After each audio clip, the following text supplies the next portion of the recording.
கூட கண்காணிப்பாளர்களுக்கான வழிமுறைகள். இந்த டிஎன்பிஎஸ்சி தேர்வுகள் முறையா அமைதியா நல்ல முறையில நடக்க நீங்க என்னென்ன செய்யணுங்கிறத நான் இப்ப சொல்ல போறேன். கவனமா கேட்டுக்குங்க. தேர்வு தொடங்கும் முன் 1:30 முன்னதாக நீங்க தேர்வு மையத்திற்கு வந்து அங்க இருக்கிற தலைமை தேர்வு கண்காணிப்பாளரோட அறைக்கு முதல்ல வந்துடணும். தேர்வு நடைபெறும் நாளன்று அளிக்கப்படும் அறிவுரைகள், கடைபிடிக்க வேண்டிய வழிமுறைகளை நான் இப்போ விளக்கமா சொல்ல போறேன். உங்க மொபைல் போன்களை ஸ்டாஃப் ரூம்லயே வச்சிடுங்க.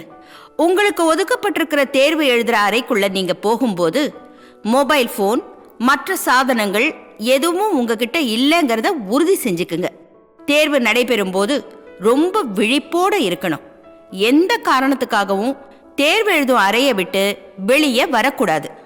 OMR விடைத்தாள்கள், attendance sheets, hall sketch, black and red ball point pen, stamp pad, wiping cloth, scissor, நூல், ஸ்கேல், கத்தி, இது எல்லாவற்றையும் எடுத்துக்கிட்டு தேர்வு துவங்கறதுக்கு 45 நிமிடங்களுக்கு முன்னாடி உங்களுக்கு ஒதுக்கப்பட்ட தேர்வு நடைபெறும் அறைக்கு நீங்க போயிடணும். அடுத்தது சார், கேளுங்க. அப்ப கேள்வித்தாள்கள் சொல்றேன். முதல்ல என்னென்ன செய்யணுங்கிறத சொல்லிட்டு அதுக்கப்புறம் நான் இதுக்கு வரேன். தேர்வு எழுதுறவங்க மொபைல் போன், எலக்ட்ரானிக் கைகடிகாரம், கால்குலேட்டர் உட்பட எந்த எலக்ட்ரானிக் பொருட்களையும் எடுத்துக்கிட்டு வரத்துக்கு அனுமதிக்க கூடாது. சார், நான் ஆளுக்கு வந்துட்டேன். எக்ஸாம் எழுதிட்டு கூப்பிட்றேன். வை. Good morning sir. ஏன் சார், பேகு செல்ஃபோன்லாம் எடுத்துகிட்டு வரக்கூடாதுன்னு இன்ஸ்ட்ரக்ஷன்ஸ் கொடுத்துருக்கோம்ல, திரும்பவும் எடுத்துகிட்டு வந்தால் எப்படி சார்? வெளியே போய் வச்சுட்டு வாங்க சார். போங்க. Sorry sir. தேர்வு எழுதுறவங்கள அறைக்குள்ள அனுமதிக்கிறதுக்கு முன்னாடி அவங்க ஹால் டிக்கெட்டை சரி பாருங்க. அவங்க பெயர், ரெஜிஸ்டர் நம்பர், போட்டோ ஒட்டப்பட்டு அவர்களுக்கென்று ஒதுக்கீடு செய்யப்பட்ட இடத்தில்தான் அவங்க சரியா உட்கார்ந்திருக்காங்களா என்பதை உறுதி செய்து கொள்ளுங்கள். உங்கள் உறவினர் எவரேனும் உங்கள் அறையில் தேர்வு எழுதுவதாக இருந்தால் தலைமை கண்காணிப்பாளரிடம் எடுத்து கூறி மற்றொரு அறையில் உங்கள் பணியினை தொடரலாம். OMR விடைத்தாளில் 4 இடங்களில் பார்கோட், அதாவது பட்டை குறியீடு இருக்கிறதா என்பதை உறுதி செய்து கொள்ள வேண்டும். பார்கோடு இல்லை என்றாலோ வேறு ஏதேனும் குறைபாடுகள் கண்டறியப்பட்டாலோ உடனே அதை தலைமை கண்காணிப்பாளரிடம் தெரிவிக்க வேண்டும்.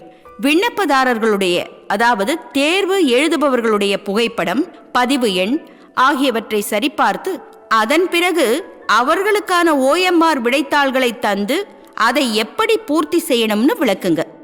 எல்லாரும் நல்லா கவனிங்க.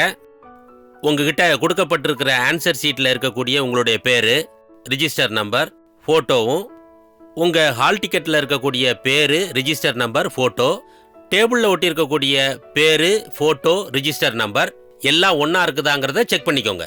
அது மட்டும் இல்லை, date of exam, subject, school name அதுவும் கரெக்டாக இருக்கான்னு செக் பண்ணிக்கோங்க. இதில் ஏதாவது டிஃபெக்ட் இருந்ததுன்னா இமிடியேட்டாக எனக்கு இன்ஃபார்ம் பண்ணுங்க. ஓகே? தேர்வு எழுதுபவர்கள் அனைவரும் கருப்பு மை கொண்ட பால் பாயிண்ட் பேனாக்களை மட்டும்தான் OMR விடைத்தாள்களில் விடையளிக்க பயன்படுத்த வேண்டும். ஷேடிங் செய்வதற்கும் அதே கருப்பு மையைத்தான் பயன்படுத்த வேண்டும். கருப்பு மை, நீலமை ஆகியவற்றை சேர்த்து பயன்படுத்தக்கூடாது. மையின் நிறம் மாறும் பட்சத்தில் அந்த விடைத்தாள் இன்வாலிட் ஆகிவிடும். OMR விடைத்தாள் பக்கம் 1 முறையே பகுதி 1 மற்றும் பகுதி 2 என 2 பகுதிகளை கொண்டிருக்கும். பகுதி 1 விடையளிப்பதற்கான வட்டங்கள் கொண்டிருக்கும். வட்டம் A, வட்டம் B, வட்டம் C, வட்டம் D, வட்டம் E என்று குறிப்பிட்டிருக்கும். ஒவ்வொரு வினாவிற்கும் ஒரு விடைதான் அளிக்க வேண்டும்.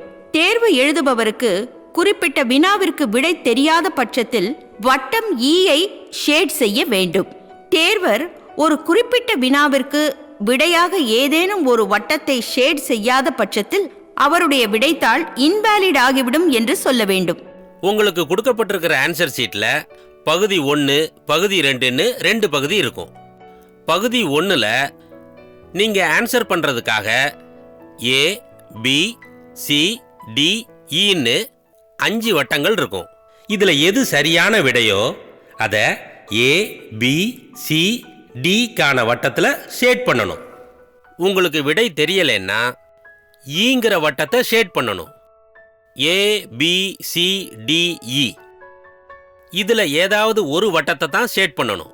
ஷேடே பண்ணாமல் விட்டுட்டாலோ உங்களுடைய ஆன்சர் ஷீட் இன்வேலிட் ஆயிடும். அடுத்தது சார். சொல்லுங்க. ஆன்சர் ஷீட்ல பென்சில் யூஸ் பண்ணலாமா? கூடாது. தேர்வு எழுதுறவங்க பென்சில், இங்கு பேனா, நீல நிற பால் பாயிண்ட் பேனா இது எதையுமே பயன்படுத்த அனுமதிக்க கூடாது. அவங்க கருப்பு நிற பால் பாயிண்ட் பேனாவை மட்டும்தான் பயன்படுத்தணும். தேர்வு தொடங்குவதற்கு 15 நிமிடங்களுக்கு முன் வினாத்தாள் அடங்கிய பண்டல் கொடுப்பார்கள். அந்த கட்டை பிரிப்பதற்கு முன்னால் அதன் மேற்புறம் தேர்வு எழுதும் 2 நபர்களிடம் ரிஜிஸ்டர் நம்பரோடு விட்னஸ் கையெழுத்தும் வாங்க வேண்டும். நீங்களும் கையொப்பம் இட வேண்டும். தேர்வெழுதும் தேர்வர்கள் முன்னிலையில் கேள்வித்தாள் அடங்கிய கட்டினை பிரிக்க வேண்டும். விநியோகிக்கப்படும் கேள்வித்தாளில் அச்சு, அதாவது பிரிண்ட், வரிசை எண், சீரியல் நம்பர், பக்க எண், பேஜ் நம்பர் எல்லாம் சரியாக இருக்கின்றதா என்பதனை உறுதி செய்யுமாறு தேர்வு எழுதுபவர்களிடம் அதனை அறிவுறுத்த வேண்டும். எல்லாரும் நல்லா கேட்டுக்கோங்க. உங்களுக்கு கொடுக்கப்பட்டிருக்கிற கேள்வித்தாள்ல serial number, page number, printing எல்லாம் சரியா இருக்குதான்னு செக் பண்ணிக்கோங்க. நீங்க ஷேட் பண்ணதுக்கு பிற்பாடு அதுல ஏதாவது டிஃபெக்ட் இருக்குதுன்னு சொன்னீங்கன்னா அதுக்கு ரீப்ளேஸ்மெண்ட் கிடையாது, இன்வேலிட் ஆயிரும். விடைத்தாளில் கேட்கப்பட்டுள்ள இடத்தில் கொஸ்டின் புக்லெட் நம்பர் எழுதப்படாமலோ அல்லது ஷேட் செய்யப்படாமலோ இருந்தால் அந்த விடைத்தாள் ஏற்றுக்கொள்ளப்பட மாட்டாமல் இன்வேலிட் ஆக்கப்படும் என்பதை தேர்வு எழுதுபவர்களுக்கு தேர்வுக்கூட கண்காணிப்பாளர் விளக்கமாக சொல்ல வேண்டும். அதே மாதிரி விடைத்தாளில் கேட்கப்பட்டிருக்கிற கொஸ்டின் புக் நம்பரையும் எழுதி அதை நீங்க ஷேட் பண்ணாம விட்டுட்டீங்கன்னா அந்த விடைத்தாள் இன்வேலிட் ஆயிரும். அட்டெண்டன்ஸ் ஷீட்டில் தேர்வு எழுதுபவர்களின் பெயருக்கு நேரே கேள்வித்தாளின் எண், OMR விடைத்தாளின் எண் ஆகியவற்றை தெளிவாக எழுதி தேர்வர்களிடம் கையெழுத்து வாங்க வேண்டும். அதற்கு பின் அந்த கையெழுத்தையும் தேர்வரின் புகைப்படத்தையும் சரிபார்க்க வேண்டும். தேர்வு துவங்கிய 10 நிமிடங்களில் தேர்வு எழுத வராதவர்களை அட்டெண்டன்ஸ் ஷீட்டில் ஷேட் செய்துவிட்டு ஹால் ஸ்கெட்சில் அவர்களுக்கு ஒதுக்கப்பட்ட இடத்திற்கு எதிரே குறியிட வேண்டும். மேலும் அவரது விடைத்தாளை சிவப்பு பால் பாயிண்ட் பேனாவினால் குறுக்கு கோடிட்டு கையெழுத்து போட்டு OMR விடைத்தாளில் கருப்பு மையினால் பகுதி 1 மற்றும் பகுதி 2 ஆப்சென்ட் மார்க் செய்யவும். கேளுங்க சார், ஸ்டூடெண்ட்ஸும் சைன் பண்ணணுமா சார்? அதைத்தான் நான் இப்ப சொல்ல போறேன். தேர்வு முடிந்த பின்னர் விடைத்தாளின் பகுதி 1 தேர்வு எழுதுபவர்களின் இடது கை பெருவிரல் ரேகையை பதிக்க வேண்டும். ரேகையை பதிய வைத்ததும் கைகளை நன்றாக துடைத்துக் கொள்ள வேண்டும். மற்ற பகுதிகளில் மை பட்டுவிட்டால் அவருடைய விடைத்தாள் இன்வேலிட் ஆகிவிடும் என்று சொல்ல வேண்டும். தேர்வு எழுதும் நேரம் முடிவடைவதற்கு முன்னால் யாரையும் ஹாலில் இருந்து வெளியே செல்ல அனுமதிக்க கூடாது. இன்னும் 1/2 hour இருக்குமா? 200 கொஸ்டின்ஸுக்கும் ஆன்சர் பண்ணிட்டியான்னு நல்லா செக் பண்ணிக்க. எதுவும் பிளாங்க் விட்டுருக்க கூடாது. ரொம்ப முக்கியமான ஒரு விஷயம், அதாவது இனிவரும் தேர்வுகளில் தேர்வு எழுதும் நேரம், அதாவது 3 மணி நேரம் முடிந்த பின்பு கூடுதலாக 15 நிமிடம் தேர்வு எழுதுபவர்களுக்கு தேர்வாணையத்தால் வழங்கப்பட்டுள்ளது. அந்த நேரத்தில் தேர்வர்கள் என்ன செய்ய வேண்டும் என பின்வருமாறு விளக்கமாக சொல்ல வேண்டும். அந்த 15 நிமிட நேரத்தில் விடைத்தாளின் பக்கம் 1 அனைத்து கேள்விகளுக்கும் விடையளித்த பின்னர் அந்தந்த காலத்திற்கு கீழ் எத்தனை A, எத்தனை B, எத்தனை C, எத்தனை D, எத்தனை E மொத்த கூட்டுத் தொகையையும் கணக்கிட்டு எழுத வேண்டும்.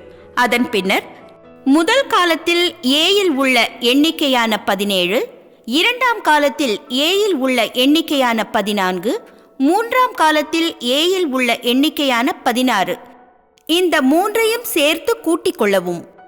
17 + 14 31 + 16 47. இந்த கூட்டுத்தொகையான 47ஐ பிரிவு 3Aயில் உள்ள A கட்டத்தில் நிரப்ப வேண்டும். 047 என்று நிரப்ப வேண்டும். தேர்வு எழுதுபவர்களுக்கு தேர்வுக்கூட கண்காணிப்பாளர் விளக்கமாக சொல்ல வேண்டும். பின்னர் முதல் காலத்தில் Bயில் உள்ள எண்ணிக்கையான 19, இரண்டாம் காலத்தில் Bயில் உள்ள எண்ணிக்கையான 16, மூன்றாம் காலத்தில் Bயில் உள்ள எண்ணிக்கையான 16 இந்த மூன்றையும் சேர்த்து கூட்டிக் கொள்ளவும். 19 + 16 35 + 16 51. இந்த கூட்டுத்தொகையான 51ஐ பிரிவு 3Aயில் உள்ள B கட்டத்தில் நிரப்ப வேண்டும்.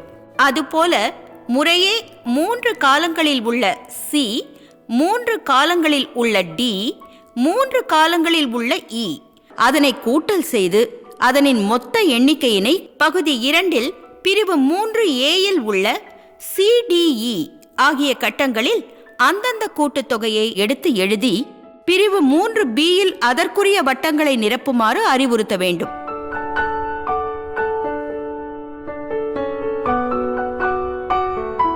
இந்த A, B, C, D, E இவைகளின் கூட்டுத்தொகை, அதாவது A 47, B 51, C 52, D 39, E 11 இவைகளின் கூட்டுத்தொகை 200 என்றால் வழங்கப்பட்டுள்ள வினாத்தாளில் உள்ள வினாக்களின் எண்ணிக்கையும் சமமாக, அதாவது 200 இருக்க வேண்டும் என்பதை உறுதி செய்து கொள்ளுங்கள். பின்பு தேர்வர்கள் எழுதிய விவரங்களை நீங்கள் சரிபார்த்து பிரிவு 4 A, B, C, D, E கட்டத்தில் தேர்வர்கள் எழுதிய கூட்டுத்தொகையை எடுத்து எழுத வேண்டும்.